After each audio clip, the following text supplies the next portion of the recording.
In this video, I'm going to show you how to turn off stolen device protection on your iPhone. To get started, open the Settings app on your iPhone. Then scroll down and tap on Face ID and Passcode. Enter your passcode when prompted.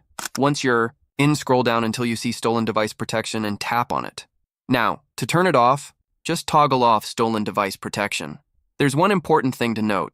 When you try to turn it off, Apple has a security feature called a security delay. This means the feature won't actually turn off for 1 hour, just in case someone who stole your phone knows your passcode and is trying to disable it. Below that, you'll also see an option called Require Security Delay. If you select Always, the delay will happen every time. If you select Away from Familiar Location, the delay won't happen if you're at a location Apple recognizes as safe, like your home or work. Once you're ready, go ahead and toggle it off. If you're at a familiar location, it may turn off immediately. If not, you'll see a 60-minute countdown. Don't restart your phone during this time, or the countdown will reset. You'll still be able to use your phone normally, and you'll get a notification when the feature is fully turned off. If this video helped you, give it a thumbs up and consider subscribing to the channel.